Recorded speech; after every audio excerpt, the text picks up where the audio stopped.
माझे नाव दर्शिका भरत जटकार आहे. माझ्या शाळेचे नाव Saint Aloysius convent school Bhusawal आहे. मी इयत्ता 5वी मध्ये शिकत आहे. आज मी अहिल्याबाई होळकर यांच्याबद्दल थोडक्यात माहिती देणार आहे.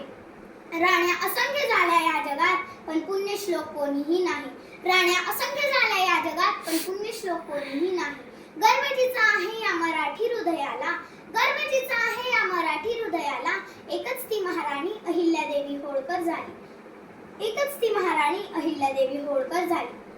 या वाक्यातून आपल्या व्यासपीठाला एक विषय मिळतो, म्हणजेच अहिल्यादेवी होळकर यांचे समाजकार्य. जेव्हा जेव्हा समाजामध्ये अन्याय, अत्याचार, अधर्म वाढतो, तेव्हा त्याला संपवणारी शक्ती या जगात जन्म घेते आणि तेच घडलं. 31 मे 1725 रोजी माणकोजी शिंदे आणि सुशीलाबाई यांच्या पोटी धनगर कुटुंबामध्ये एक कन्या जन्माला आली. त्या कन्येच्या तेजाने साक्षात सूर्यही लाजला. त्या कन्येचे नाव अहिल्या असे ठेवण्यात आले. अहिल्याबाई एक कर्तृत्ववान, बुद्धिमान राजकर्ती होत्या. ज्या काळात महिलांना घराबाहेर पडण्याची देखील परवानगी नव्हती, त्या काळात अहिल्याबाईंच्या वडिलांनी त्यांना शिक्षणाची संधी प्राप्त करून दिली. अहिल्याबाई एक उत्तम शासक तर होत्याच, सोबतच त्या धार्मिक वृत्तीच्या देखील होत्या. त्या समान न्यायदानावर विश्वास ठेवायच्या.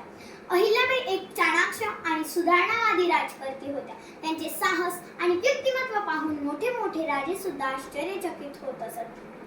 त्यांनी अनेक किल्ले, मंदिरे तसेच धर्मशाळा बांधल्या. अहिल्याबाई महिलांच्या सशक्तीकरणासाठी नेहमी प्रयत्नशील असत.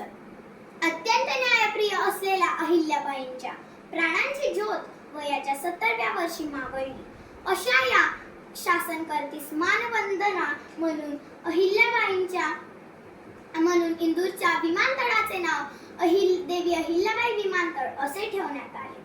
रणरागिणी तू पुण्यश्लोकी जपलास वारसा शिवरायांचा, रणरागिणी तू पुण्यश्लोकी जपलास वारसा शिवरायांचा, उतरून रणांगणी दाखवली शत्रूस ताकद तुझ्या निश्चयाचा. न्यायदानाची पुरस्कर्ती तू राग तुला अन्यायाचा, न्यायदानाची पुरस्कर्ती तू राग तुला अन्यायाचा.